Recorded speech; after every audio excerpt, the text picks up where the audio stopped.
Halo Gadgeters. Di review Bowers & Wilkins PI7, si Satis kan udah bilang ya bahwa TWS itu sebenarnya nggak rekomen buat sebagian besar dari kalian. Kecuali kalian emang bener-bener nyari TWS dengan sound quality yang superior, yang bisa dibilang terbaik lah di kelasnya ya. Tapi kalian juga harus bisa tahan sama berbagai problem yang memang masih menghantui PI7 itu.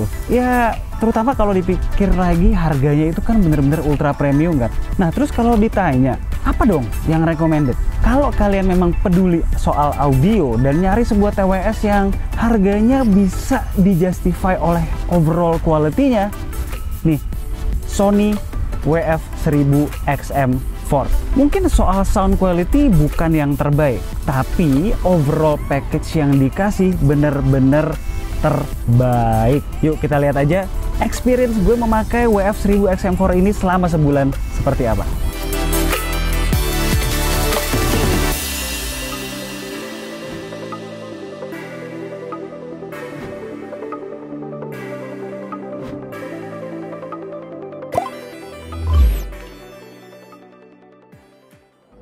Buat kalian yang punya atau udah ngikutin WF-1000XM3, pasti kalian udah tahu keren-kerennya TWS generasi sebelumnya dari Sony tersebut. Alih-alih melakukan improvement kecil, Sony dengan berani meredesain penerusnya luar dalam. Hasilnya tentu ada yang works, ada yang enggak. Tapi tenang, 90%-nya works really well. Sebelum masuk ke unitnya, kita mulai dari luarnya dulu. Kotaknya terbuat dari bahan daur ulang, kecil dan sederhana. Sony is going environmental friendly. Walaupun begitu ya nggak bisa bohong, ada rasa gimana gitu beli barang 4 juta presentasinya kayak gini. Ya udahlah ya, yang penting isinya. Improvement pertama datang dalam bentuk charging case-nya nih. Gue beli yang warna hitam biar beda aja sama WH-1000XM4 gue. Desainnya matte gitu dan surprisingly kecil dibandingkan pendahulunya. Walaupun case-nya lebih kecil, overall battery dari earbuds dan case-nya masih bisa tembus 24 jam. Secara buds sendiri bisa tahan 7-8 jam dengan noise cancellation on, dan case-nya nyimpen tambahan charge 16 jam lagi. Nice! Udah sebulan ini gue pakai tiap hari di Bali. Belum pernah tuh sekalipun gue pulang jalan-jalan dalam keadaan habis baterai. Kalau malam lupa ngecharge pun, dengan fitur wireless charging di sini, gue tinggal manfaatin reverse wireless charging dari smartphone untuk charge case-nya.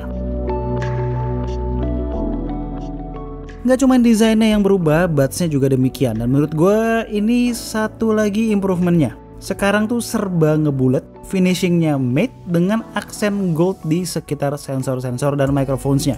Setidaknya di kuping gue, fittingnya pas, nyaman, gue pakai berjam-jam, nyaman-nyaman aja. Ada perubahan juga di ear tips-nya nih, yang sebelumnya pakai silicone tips berubah jadi semacam memory foam gitu. Menurut gue ini bikin lebih nyaman karena bentuknya lebih bisa menyesuaikan bentuk kanal telinga. Ear tips ini juga turut membantu nahan suara dari luar masuk dengan baik. By the way, kita dikasih 3 set ear tips dengan ukuran berbeda dari dalam box penjualan. Hal positif lainnya yang paling penting di WF-1000XM4 ini adalah sound quality-nya. Kalian yang ngerasa WF-1000XM3 terlalu ngebas, silahkan bersuka cita. Di XM4 bassnya tuh pas banget, tetap jedak jeduk tanpa terlalu makan frekuensi lainnya. Dengerin lagunya Bjork deh yang Hunter. Di bagian intro yang bass heavy, kita bisa mendengarkan masing-masing instrumen yang nembak kuping kita di beberapa low frequency sekaligus, tanpa tabrakan atau ada yang mendominasi. Begitu nyobain play Dance Yourself Clean-nya LCD Sound System, bakal tuh kalian yang audiophile terkesima dengan clarity vokal dan masing-masing instrumen, percussion maupun electro, bass, and synth-nya. Termasuk vibrasi-vibrasi kecil yang di banyak earphone tidak bisa direpresentasikan dengan baik. Lanjut ke Can't Hit-nya Jamiroquai. Wow, merinding gue dengerin setiap notes dari tiap instrumen dan sound staging dan imaging yang serba pas dan tepat. Intinya sih clarity diimprove lebih jauh ya oleh Sony di WF-1000XM4 ini. Semua ini berkat driver 6mm baru yang disematkan di WF-1000XM4 beserta kodek LDAC milik Sony yang bisa memainkan suara up to 24 bit 96 kHz dengan kecepatan maksimum 990 kbps. Walaupun LDAC hanya bisa dinikmati di Android, pengguna iPhone yang sampai iPhone 13 pun masih stuck dengan kodek AAC yang notabene bukan kodek hi-fi akan terbantu dengan fitur DSEE Extreme yang menggunakan AI untuk upscale audio quality dari source yang nggak hi-fi ke nyaris hi-fi. Kalau ditanya gue lebih suka sound quality di Sony ini atau di Bowers & Wilkins PI7, gue sih tetap akan pilih PI7. Tapi sebetulnya kalau harus banget dikasih nilai, nggak jauh sama sekali. Kalau PI7 itu 9, XM4 ada di 8,5. Tapi selama trip gue ke Bali ini sejujurnya gue lebih banyak pakai XM4. Kenapa? Karena overall fitur yang ditawarkan. Pertama, touch control yang lebih berguna. Kita bisa switch antara noise cancellation dan ambient sound, play pause atau skip music, naik turunin volume, maupun trigger Google Assistant. Semua ini bisa diatur dari app headphone Sony yang komprehensif, which adalah fitur keren XM4 lainnya. Selain bisa customize touch control, kita bisa atur level ambient sound yang kedengeran, set adaptive sound control yang menyesuaikan ambient sound dengan kegiatan maupun tempat kita berada, dan banyak lagi. Tapi dua hal yang paling penting buat gue adalah EQ yang komprehensif untuk membiarkan usernya customize lebih lanjut sound yang diinginkan. Dan fitur speak to chatnya seperti yang udah ada di WH-1000XM4. Intinya ketika kita ngomong, musik akan berhenti, ambient sound naik, jadinya memudahkan kita berbicara dengan orang lain. Soal EQ, tips dari gue, naikin frekuensi tingginya sedikit supaya note-note gitar yang melengking kedengeran lebih jelas. Fitur handal lainnya adalah call quality yang bagus banget untuk ukuran sebuah TWS. Gue sering banget teleponan di pantai, dimana ya tau lah ya berisiknya suasana di pantai. Tapi belum pernah tuh lawan bicara gue komplit. Berkat teknologi beamforming mics, bone conduction, dan precise voice pickup technology yang bisa mengutamakan suara kita di atas suara sekitar yang mengganggu. Next feature, spatial audio. Memainkan track Dolby Atmos enabled di Apple Music secara otomatis nge-trigger Dolby Atmos di Xperia One Mark III gue dan menghadirkan spatial audio di WF-1000XM4. Fitur terakhir yang justru bisa dibilang class leading nih adalah ANC-nya yang luar biasa.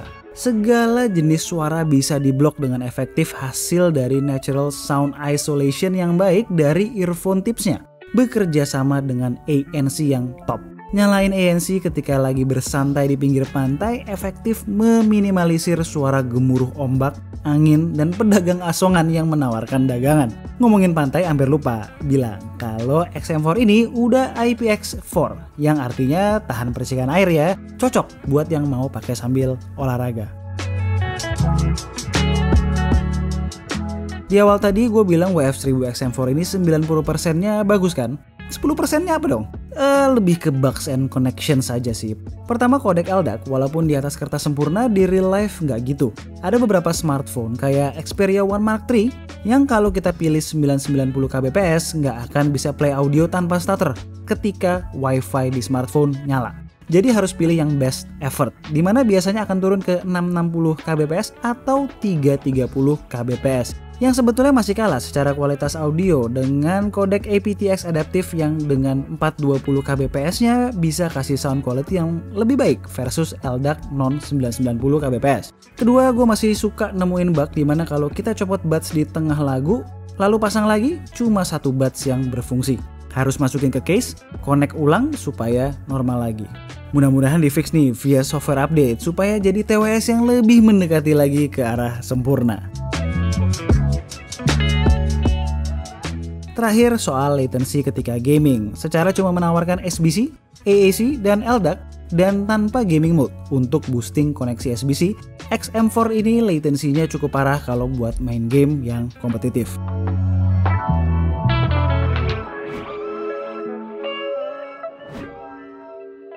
Oke, jadi itu adalah Sony WF-1000 XM4.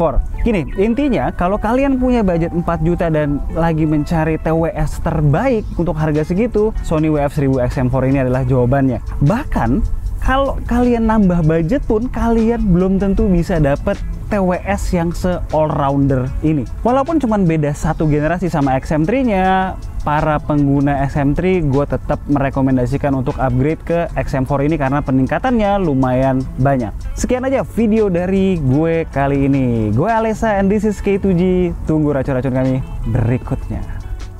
Ciao.